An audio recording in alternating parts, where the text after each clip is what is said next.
means of raising revenue.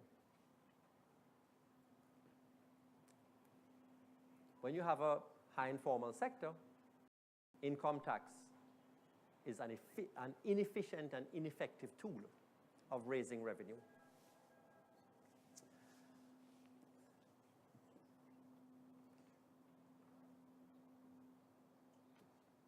So, to give you a sense of these differences, we picked two particular examples.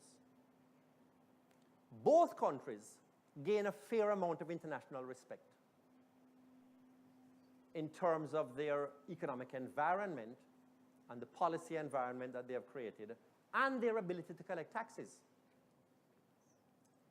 But the difference between New Zealand and Estonia is in the size of their informal sectors. Estonia, admired for many things, still has a large informal sector, whereas New Zealand has a small informal sector. But interestingly, both countries collect 33% in the case of New Zealand and 34% in the case of Estonia of their GDP as tax revenue. Now that's high. The global average is 28%. Tax revenue to GDP. Both of these countries collect 34% of their GDP in tax revenue, but they do it in different ways. The country that has a low informal share collects 52% of its tax revenue from income tax. Estonia collects only 23%. So if you want to be able to extract enough taxation to meet your public expenditure needs, and you have a high informal sector, you cannot do it with income taxes. The rates are going to become too burdensome, and it's a losing cause, because the higher you raise those rates is the more you incentivize people moving into the informal sector, and the lower your revenue take is going to be. So our conclusions are, I've extracted the three critical ones from the report, the three most important.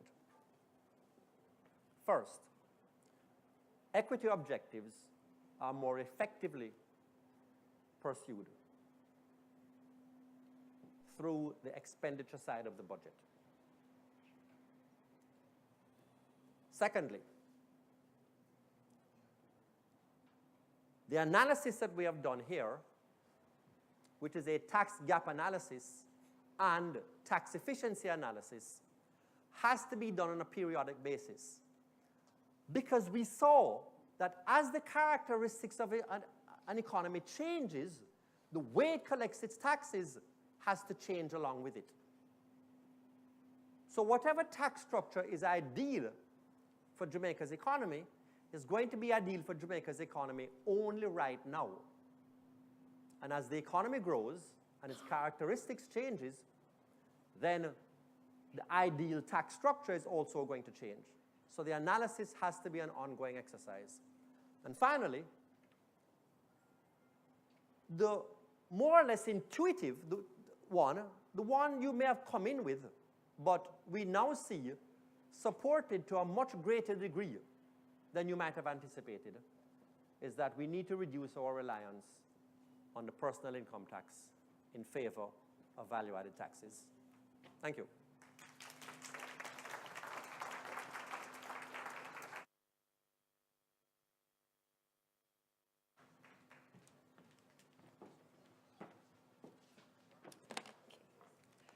Good evening, everyone. I'm Diana Thorburn, the Director of Research at Capri, and I'm going to be moderating the rest of the evening's events. Just want to explain to you how it's going to work.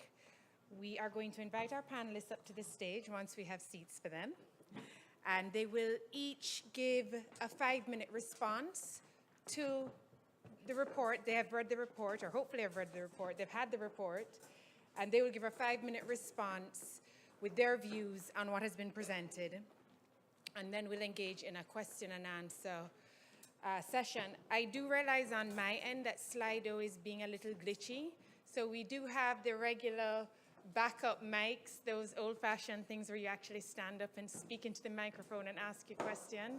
we're going to go with that technology as well, just in case Slido doesn't come back in a way for us to be able to use it effectively this evening.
Okay, I think we have our tables and our chairs, and we have our panelists. We have lost our presenter, but I think we can go ahead without him because he always starts things without everybody there.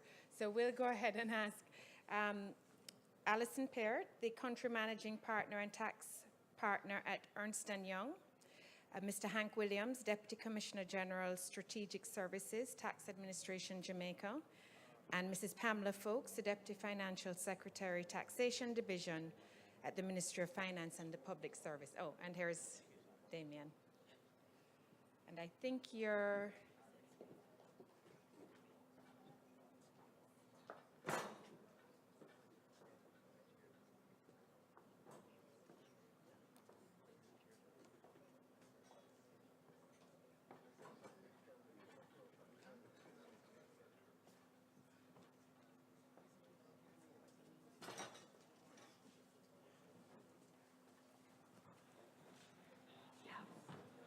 Okay, here we go. I'm going to start at the end with Alison Peart.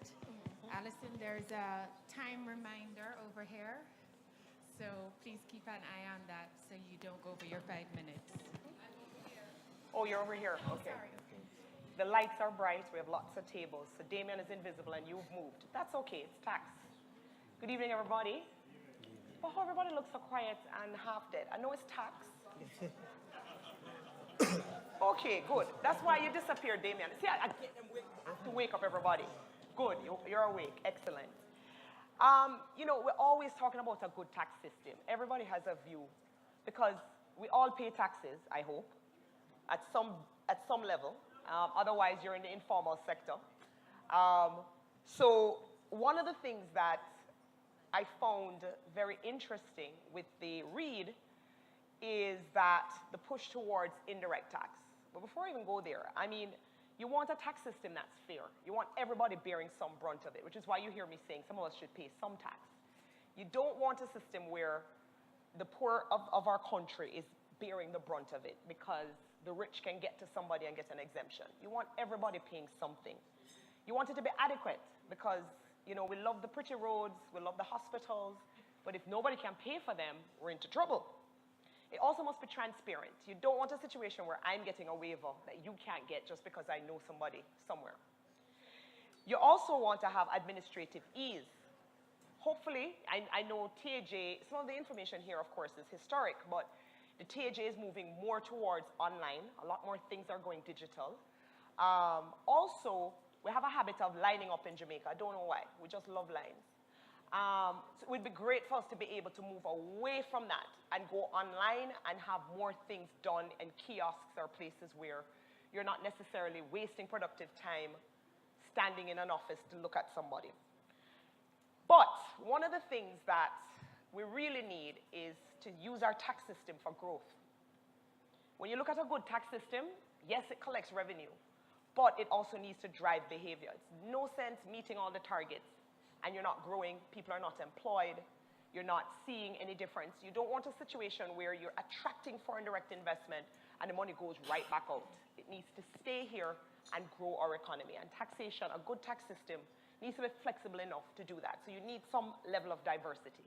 So as we move, and yes, because we have such a large informal economy, we do want to move more towards indirect tax because then it catches everybody. But we also have to be careful that when you do so, you still leave the government and the tax authorities with some room to maneuver to drive behavior for growth. Because if you don't do that, certain behavior you can't manage. Now, we also have to remember something. So Dr. King, when he made the comment about getting rid of payroll taxes, we're all going, there's another revolution happening with digital. We have to ensure that our tax system is looking future, not back. Because very soon, depending on who you listen to, robots will be doing a lot of the work. And you can't tax a robot, or can you? So, in terms of who is going to bear the brunt, if our people who are doing the labor, are doing the work, are paying the taxes from a payroll perspective, if we don't move towards more indirect and more taxing that is going to match the future, we're going to be in trouble. So I'm cognizant of time. So I said, Diana, you looked at me. I said, time. She said, 2 minutes. I said, I'm not sure where I'm looking. Right. Now, we also have to be careful. The report speaks to not using taxation. No, when you have a consumption tax and poor people pay it, you're taking money from them. And one of the premises is that you want a social system to give it back to them.